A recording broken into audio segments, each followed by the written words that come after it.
Olá, tudo bem com você? Seja muito bem-vindo a mais um capítulo do Mundo Corporativo que hoje tem uma pretensão: ajudar você a montar a sua startup de forma legal. Fazer com que essa startup, aquela ideia que você tem com seu sócio, com seus colegas de trabalho, vá à frente, tenha sustentação. Quem sabe, arrume um bom aporte de investimento. Mas para tudo isso, é fundamental a gente entender como estruturar uma empresa dessas. Por isso, nós convidamos o Eduardo Felipe Matias, que é doutor em Direito Internacional pela USP, sócio da Nelm em um escritório de advocacia e coordenador do estudo Panorama Legal das Startups. Eduardo Felipe, desde já, muito obrigado pela sua gentileza de estar conosco aqui no Mundo Corporativo. Bom dia. Bom dia, eu que agradeço, Milton. Falei aqui que você é um dos sócios do Nelm Escritório de Advocacia e vocês desenvolveram este trabalho Panorama Legal das Startups, que é um estudo que vocês desenvolveram. Vamos começar bem pelo início dessa história. Por que fazer um estudo desses? Veja, a gente nota no dia a dia do escritório, a gente tem uma área de inovação e startups, e a gente nota, tanto com os empreendedores que estão lá, quanto com os investidores, que existe sim um desconhecimento grande desses aspectos jurídicos das startups. A gente já tinha feito um estudo chamado Empreendendo Direito, é um guia sobre startups, que está disponível no mesmo site, onde a gente pode fazer o download desse panorama legal das startups. E, de fato, esse estudo mostrou, né, mostrou para esses empreendedores que existem inúmeros pontos que eles desconhecem. Pontos de atenção relacionados à parte trabalhista, à parte fiscal, à parte societária dessas empresas. E a gente resolveu esse ano constatar na prática, mapear quais são as dificuldades, quais são os desafios que as startups enfrentam. Então, de fato, quais foram os problemas que causaram prejuízo para aquela startup ou para aquele investidor.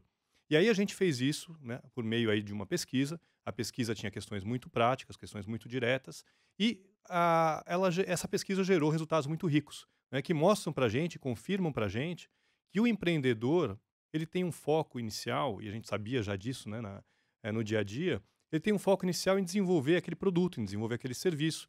Então ele tem um olhar para fora, um olhar para a sociedade, um olhar para o mercado. Ele vai ver quem são os concorrentes, qual é o tamanho daquele mercado, como atender uma necessidade determinada, como resolver ou trazer uma conveniência maior para as pessoas. E aí nisso, ele acaba esquecendo de olhar para dentro, de olhar para a própria cozinha, de olhar para a relação dele com os outros empreendedores fundadores daquela startup, ou até com os colaboradores. Então acaba existindo aí uma dissociação, né, entre o sucesso que a startup pode ter até em chegar em um produto ideal e o fracasso que a gente constatou que pode existir quando existe algum problema entre os sócios por conta de um documento que não foi assinado, que podia ser simplesmente, que podia resolver simplesmente essa questão. Aliás, existe essa figura jurídica startup? Não existe a figura jurídica startup, de fato o que a gente nota é que são empresas, né, que se caracterizam como empresas nascentes, inovadoras, com capacidade de escalabilidade dos negócios, portanto de trazer, né, um crescimento exponencial para aquele negócio. Então, não existe, juridicamente não existe. Uma das decisões que a startup tem que tomar é exatamente essa. O negócio deu certo, existe um produto minimamente viável. O que que aquela startup vai virar? Ela vai virar uma SA, vai virar uma limitada. Então existem os tipos societários comuns que têm que ser adotados. Agora, isso é uma decisão que a startup vai tomar depois que ela decidir, ela resolver de fato, que ela perceber de fato que aquele produto é viável. E aí, enquanto isso, existe conhecimento sendo trocado, existem discussões entre os sócios, e pode ser que algum desista do negócio, pode ser que algum tenha uma discordância e por conta disso saia daquele grupo. E aí, é por isso que é importante ter também um documento inicial, que a gente chama de memorando de entendimento, que vai regrar as condições de início daquele negócio, né. Porque se uma pessoa sai e não existe nesse memorando de entendimento uma cláusula de não concorrência, ela pode sair com a ideia e automaticamente virar um concorrente. Ou de confidencialidade, ele pode sair e contar para todos aquela ideia que ainda está em gestação. Então, a formalização disso é muito importante, principalmente porque o perfil dos investidores, dos empreendedores é muito diferente. Pode ser que você tenha uma ideia genial para uma startup, mas não entende nada de programação. Aí você vai chamar uma outra pessoa que conhece programação. Aquela pessoa conhece programação, mas não sabe a parte comercial. Aí você vai juntar alguém que é forte na área comercial. Então, esse grupo inicial, até por ter perfis diferentes, acaba tendo também interesses diferentes. Então, combinar desde o começo é algo muito importante para um grupo desses dar certo. E essa é uma discussão que ocorre num primeiro estágio, antes mesmo de nós definirmos se será uma SA, se será uma LTDA, se será seja lá o que for. Sim, tem que existir, porque embora a gente entenda o foco no produto, o foco no serviço, o foco no mercado, você não pode começar um negócio desse sem ter muito bem combinado o Uhum. que existe entre aquelas partes, tá?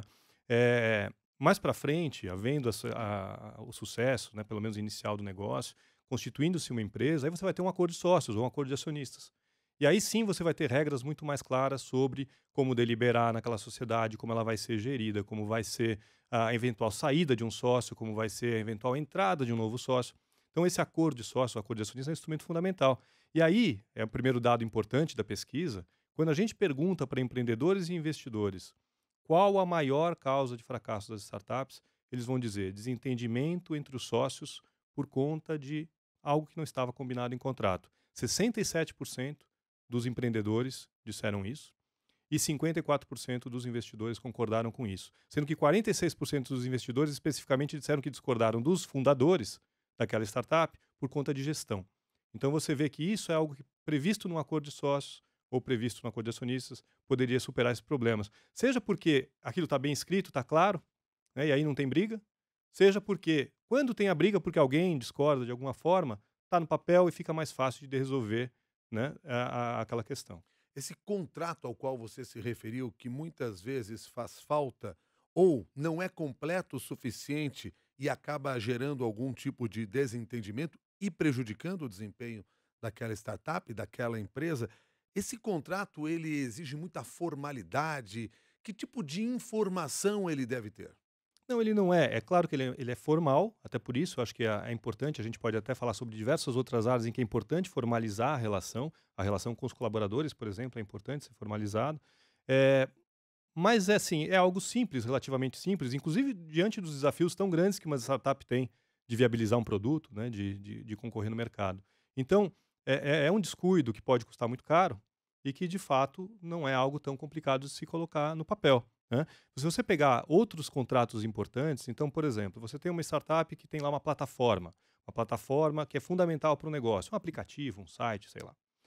Se essa startup não tiver termos de uso e política de privacidade muito bem escritos, e a gente viu que apenas 38% das startups formalizaram esse documento, você acaba tendo o risco de que na relação com o seu usuário, na relação com o seu cliente, você tenha um problema. Por quê? Porque as responsabilidades não estão definidas, porque você não tem claramente qual é o papel daquela plataforma e como que ela pode ser cobrada por estar entregando ou não estar entregando aquilo que promete. Então, esse é um ponto. A relação com os colaboradores. Então você vai contratar a pessoa, ela vai ser contratada como empregado no regime de CLT, vai ser contratada como prestador de serviços, vai ser trazida como sócia, vai ter um que a gente chama de vesting, que é o direito daquela pessoa, daquele colaborador, futuramente entrar como sócio na sociedade, que é algo importantíssimo. Só 18% pela pesquisa, só 18% das startups usam o vesting, que é esse contrato que dá direito de opção de compra de ação para os funcionários. Agora imagine o seguinte: uma startup no começo da existência dela, ela não tem muito recurso. Então ela não consegue competir no mercado e trazer pessoas com salários competitivos. Conhecer essa modalidade de contratação de empregados seria algo importantíssimo para que ela fosse mais competitiva, atraísse talentos, retivesse talentos com mais facilidade. Então, aí eu acho que a gente entra no segundo grande problema, que é a falta de conhecimento sobre as modalidades, seja de investimento, seja de contratação e por aí vai. Vamos pegar essa questão da modalidade de contratação. As coisas mais comuns que a gente ouve no mercado, de empresas que estão começando, iniciantes, é assim: olha, eu preciso que você venha trabalhar comigo, mas sabe o que, que é? A gente está começando ainda. Então, a gente não assina carteira aqui. E aí toca o barco para ver o que, que acontece, e a pessoa às vezes está precisando mesmo trabalhar e vai em frente. Isso pode se transformar numa grande encrenca no meio do caminho.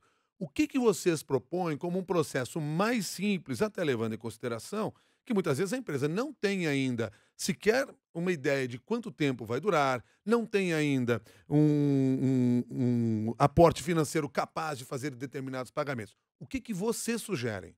É exatamente essa questão. A gente acha que tem que existir aí uma formalização inicial. Essa formalização inicial, ela vai estar dentro da capacidade da startup, mas existem mecanismos, como esse mecanismo que eu citei, de dar uma opção de compra ou de garantir uma participação futura, que podem permitir que você tenha mais talentos. Pra você ter uma ideia de como isso causa problemas nas startups, 69% dos investidores disseram que as startups nas quais eles investiram tiveram problemas trabalhistas e que isso trouxe prejuízo para a sociedade. E o motivo, mais uma vez, é o desconhecimento sobre as modalidades de contratação. Então, a startup não conhece isso, ela não entende muito bem como lidar com isso. É, Curiosamente, também para os investidores, a segunda maior causa de não investir em uma startup, o segundo maior motivo que os leva a não investir numa startup, é desconhecimento sobre as modalidades de investimento. Por que eu digo isso? Porque o investidor ele se depara com uma situação em que ele tem medo do risco. Né? Ele sabe que a startup está começando, como você disse, aquilo pode dar errado, ela pode ter um monte de problemas trabalhistas, tributários, por falta também de conhecimento do próprio empreendedor. Então ele vai colocar dinheiro naquela empresa, mas ele não quer correr risco. 77% dos investidores disseram que, por conta desse risco, eles acabam não investindo. Então, o que os inibe a investir em startup é o risco. E aí, mais uma vez, se os investidores tivessem conhecimento das diversas modalidades de investimento que existem, eles podiam se precaver um pouco mais e colocar um pouco mais, com um pouco mais de segurança, investir nessas empresas. Porque existem modalidades diversas de se fazer esse investimento. Exatamente. Veja, você é um investidor, você encontra aquele negócio que é um negócio convidativo, que você acha que vai trazer um bom retorno. Você tem a possibilidade de entrar diretamente como sócio naquela empresa. Você chega para aquela startup, fala, eu quero 10% da startup, eu vou. Né? Você é um investidor anjo, ou seja, você além de aportar, você pode entregar mentoria, networking, você pode ajudar aquela empresa a crescer. Só que você entra como sócio. E entrando como sócio, é claro, o teu risco é maior. Por que é maior?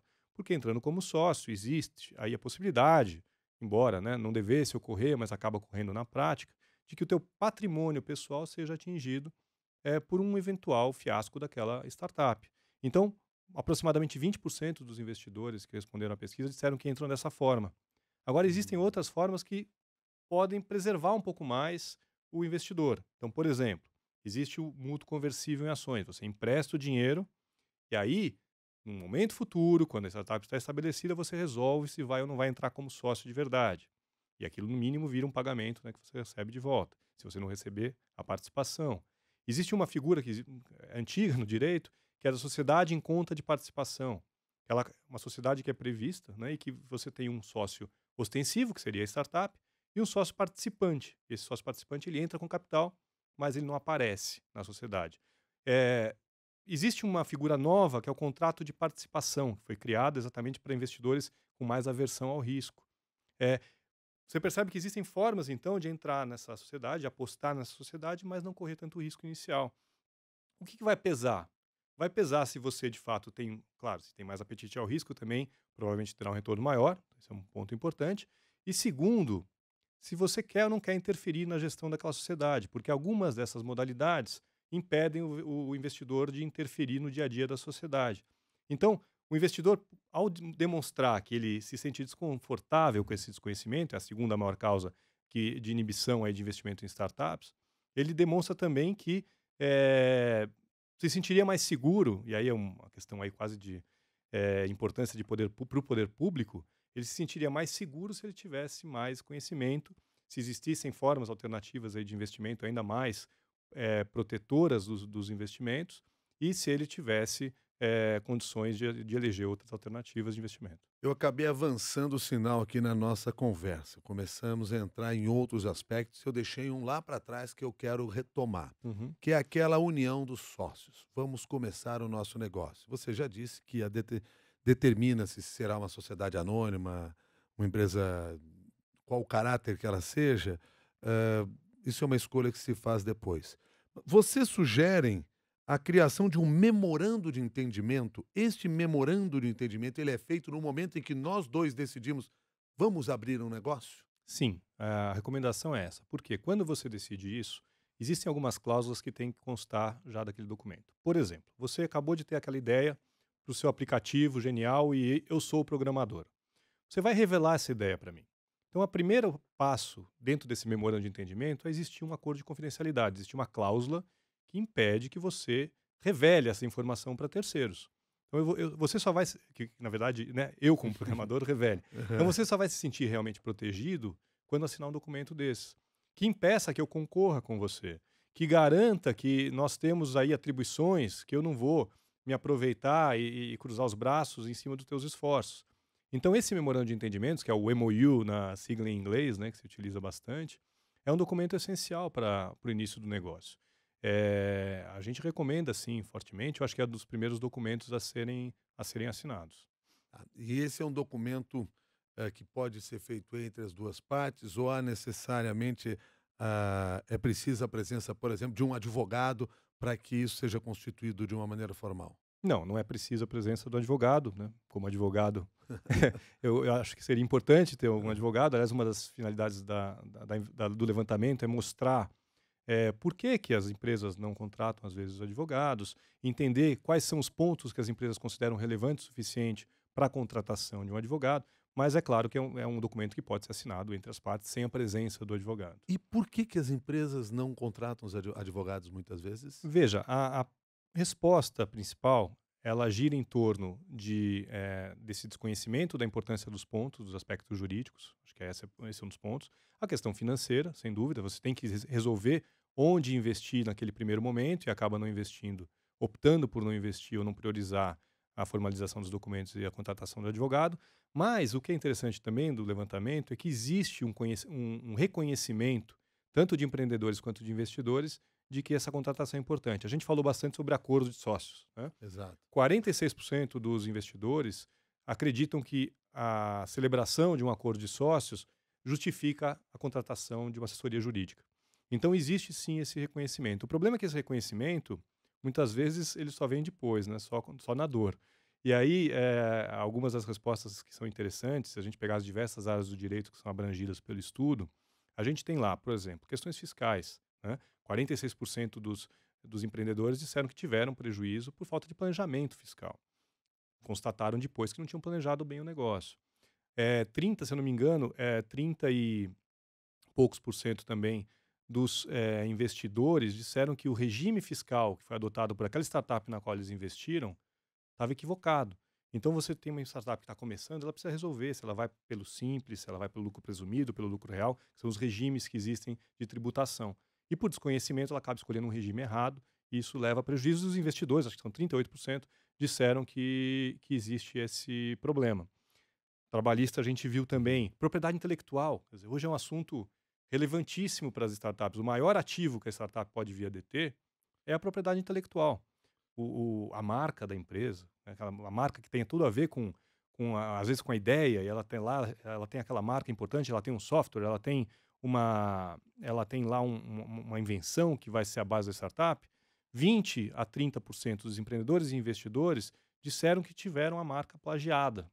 Por quê? Porque não foram registrar a marca no Instituto Nacional de Propriedade Intelectual e isso garantiria a proteção. Aliás, eu vejo aqui no trabalho que vocês realizaram, um dos aspectos que chama atenção, até o domínio eletrônico do seu negócio, da sua empresa, boa parte das vezes não é levado em consideração. Então, põe aqui quase 40%, 39,34%, domínio eletrônico não pode ser usado por já existir um igual É isso. registrado. Quer dizer, um cuidado básico, né? Você verificar se aquele domínio eletrônico existe, porque hoje em dia, com a força da internet, nós estamos vivendo um mundo que está sendo transformado pela internet, pelo ciberespaço, a gente presumir que pode começar um negócio, iniciar, criar uma marca, criar um logo, porque isso acontece na prática.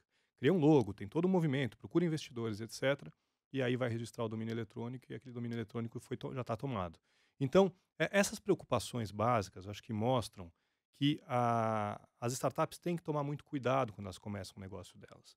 Uma das coisas que fazem as startups, os empreendedores nos procurarem, às vezes, é entender a legislação aplicável ao negócio como um todo. A gente está falando aqui de aspectos peculiares da lei trabalhista, ou da lei tributária, ou de propriedade intelectual, mas, como um todo, aquele modelo de negócio, dependendo da área, do setor em que aquela startup vai atuar, o modelo de negócio tem que ser validado juridicamente, né? Como que uma startup que vai atuar na área da saúde não se preocupa se ela vai ter ou não que submeter aquelas leis relacionadas à área da saúde? Então, acho que esse é um outro ponto muito, muito relevante. Tanto faz empreendedor, seja investidor. Ambos, nas duas categorias, vocês encontraram ali reivindicações em relação ao poder público, ao Estado? Sem dúvida. Existe aí um anseio enorme e um reconhecimento enorme por parte dos dois grupos de que o Estado tem um papel fundamental nesse processo.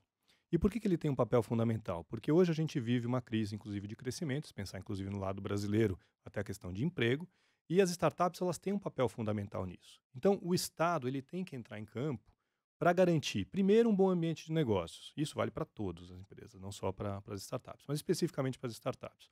Um ambiente de negócio que incentive a inovação, que dê segurança jurídica a essas empresas. E aí a gente percebe que alguns aspectos que são característicos do Estado brasileiro, do Brasil, levam a gente a ter dificuldade nos negócios. Então, a resposta mais dada quando a gente perguntou como o governo pode ajudar Hum. foi 77% dos empreendedores e 70% dos investidores dizendo que leis de incentivo fiscal cairiam bem para fazer com que os negócios inovadores prosperassem. E aí você vê que 30 e poucos por cento também dos investidores falam não posso investir em startup porque a carga tributária é muito alta. Então, o reconhecimento de que a carga tributária é alta, de que nós precisamos de leis de incentivo específicas para estimular a inovação, é algo muito forte. Depois vem outros itens como crédito, como garantia de que existem compras governamentais que vão permitir aquele negócio de prosperar. E outro assunto que é muito importante, né, dentro do papel do Estado é a educação. A gente está vivendo uma verdadeira revolução, uma revolução tecnológica, uma quarta revolução industrial. O Brasil vai ficar para trás nessa onda ou ele vai conseguir acompanhar? E para isso, para acompanhar essa onda, o papel do Estado é fundamental. Então, como o Estado pode ajudar? Ele pode ajudar tornando o ambiente de negócio melhor, mas ele pode ajudar tornando as pessoas mais preparadas para um ambiente inovador, para inovarem, para empreenderem. E aí a gente tem lá entre 20% e 30% também de respostas nesse sentido, de que o Estado deveria investir mais em educação para a inovação. Aliás, eu estou aqui com 2 livros de autoria do Eduardo Felipe Matias. Um deles, A Humanidade e Suas Fronteiras, do Estado Soberano à Sociedade Global, e o outro, A Humanidade contra as Cordas, a luta da sociedade global pela sustentabilidade, ambos publicados pelo selo Paz e Terra. Quando nós falamos aqui a luta da sociedade global pela sustentabilidade, passa pela importância do papel do Estado no campo da inovação. Exatamente. Eu acho que os dois assuntos, né, que eu abordei nos meus livros anteriores, o primeiro livro é sobre globalização, o segundo sobre a sustentabilidade. Eh, a globalização só existe por conta da revolução tecnológica. A globalização como a gente a conhece hoje, ela vem de acordos internacionais de livre comércio, de proteção de investimentos, de todo o movimento econômico, mas vem também de um movimento que é tecnológico, basicamente, né? Então existe aí, com o surgimento da internet, uma aceleração da globalização. E a globalização também está relacionada à sustentabilidade, porque a sustentabilidade é um problema global. A mudança climática, que é o grande desafio do nosso século, é um problema global. E esse problema global e tantos outros, como a escassez de recursos, etc., só vão se resolver com mais inovação. Infelizmente, a quantidade de mudanças necessárias em termos de transporte, em termos de fornecimento de energia, nossos hábitos diários de consumo, etc., é uma mudança cultural, estrutural tão grande que sem inovação ficará muito difícil a gente atingir a sustentabilidade. Ficará muito difícil, por exemplo, combater as mudanças climáticas sem energias renováveis mais avançadas ou novas energias, sem tecnologias de baixo carbono. Então, eu acredito, e é também o meu interesse por esse tema da inovação vem muito disso, são temas que se interconectam, né? A gente não pode realmente alcançar um mundo mais sustentável sem inovação.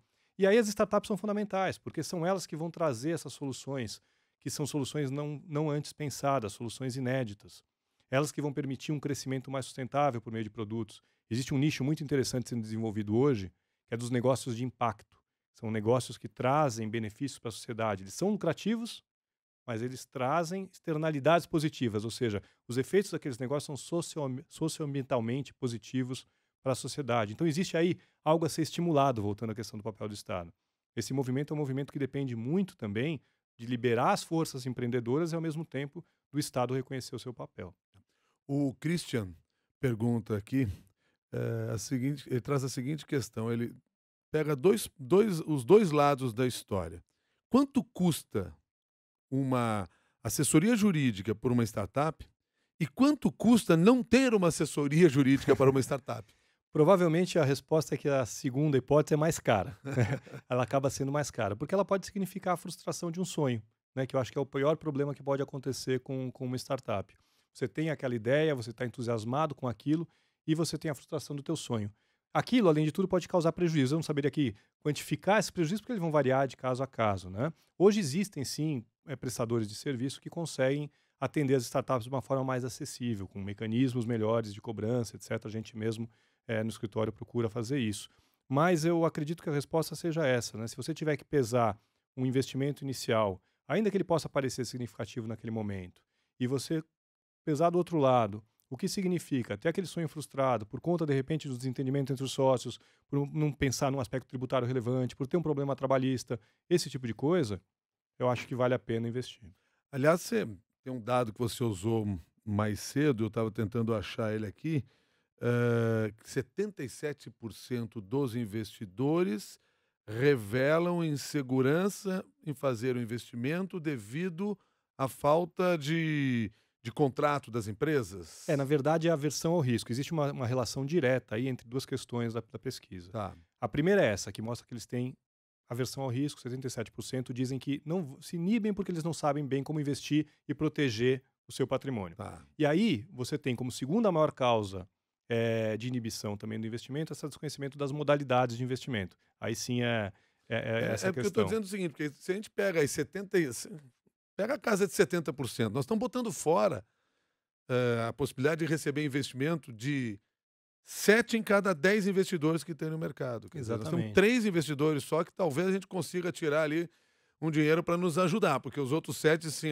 com vocês eu não vou, eu não tenho muita certeza de como é que a coisa anda, como é que vai ficar, etc. É isso mesmo. E como a startup tem um negócio disruptivo, essa insegurança aumenta, porque você não sabe também quanto aquilo pode trazer de fato aquele lucro projetado.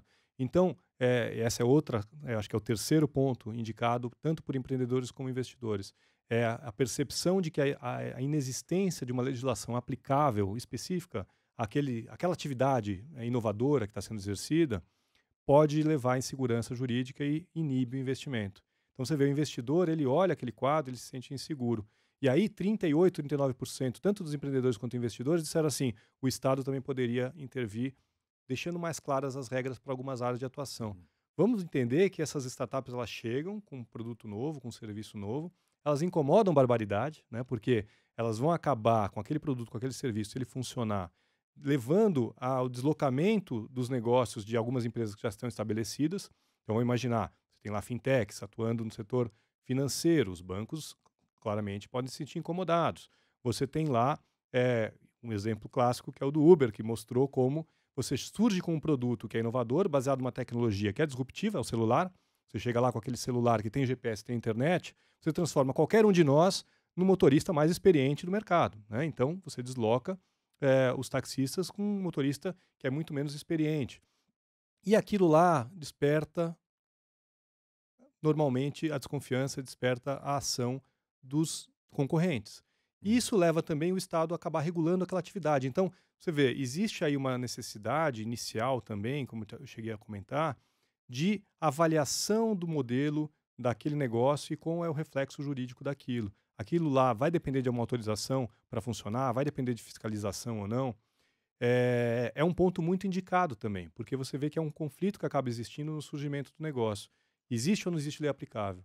Se não existe, cuidado porque ela pode vir a existir. Eduardo, a Jaqueline pergunta aqui qual é o regime fiscal mais apropriado para uma startup.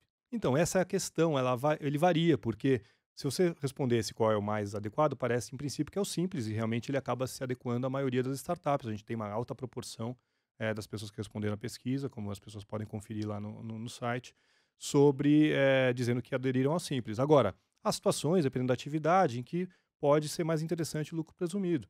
Há outras situações em que pode ser mais interessante o lucro real, porque existem muitas despesas na empresa, por exemplo, e o lucro presumido não interessa.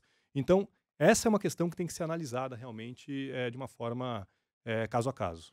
O Eduardo Felipe citou lá no site, o site é o nelmadvogados.com. Exatamente. Nelme A com gente M, advogados.com. É isso. A gente tem inclusive uma página especial sobre startups, que é www.startups.nelmeadvogados.com. E lá a gente tem tanto esse estudo, né, disponível para download gratuito, o panorama legal das startups, quanto aquele guia que eu mencionei para você, que é o Empreendendo Direito, Aspectos Legais das Startups. Eu acho que esses dois documentos, e mais algumas notícias, a gente coloca artigos também nessa página, eu acredito que sejam bem úteis para os atores aí desse ecossistema as startups. Para você que está no nosso Instagram, nós vamos colocar aqui na área de comentários também esse endereço, mas para você que está nos acompanhando de uma maneira geral, nós vamos colocar lá no Twitter, tanto no meu Twitter, @MiltonJung, como no @Jornal da CBN, nós vamos colocar esse endereço para você também, para que você possa acessar essa pesquisa e ter outras informações que podem ajudar aí o seu negócio. Espero que realmente ajude. Eduardo, muito obrigado pela sua gentileza de ter conversado conosco. Trouxe aqui parte dessas informações que vocês elaboraram nesse estudo Panorama Legal das Startups. Até uma nova oportunidade. Eu que agradeço. O Eduardo Felipe Matias é doutor em Direito Internacional pela USP, coordenador desse estudo, um dos sócios do Nelme Advogados, escritório de advocacia, autor do livro A Humanidade contra as Cordas e a Humanidade e Suas Fronteiras também. E você? Bom, você é o nosso convidado para participar dessa conversa sempre e levar essa conversa à frente, compartilhando este programa com seus amigos, com seus colegas, com aquele cara que você quer ser sócio lá naquela startup. Manda para ele esse programa aqui, vai ser legal. São informações importantes para vocês, pode ter certeza. Assim, quem sabe vocês já começam ali com o pé direito essa conversa de vocês. E mais, leve o seu conhecimento também para o nosso grupo de discussões no LinkedIn. Lá no LinkedIn tem Mundo Corporativo da CBN. Entre lá, a inscrição é de graça, ou seja, coloca seu nome lá, seu nome vai ser aceito. E aí passe a publicar o seu conhecimento também para outras pessoas. Combinado? Muito obrigado pela sua participação aqui no Mundo Corporativo.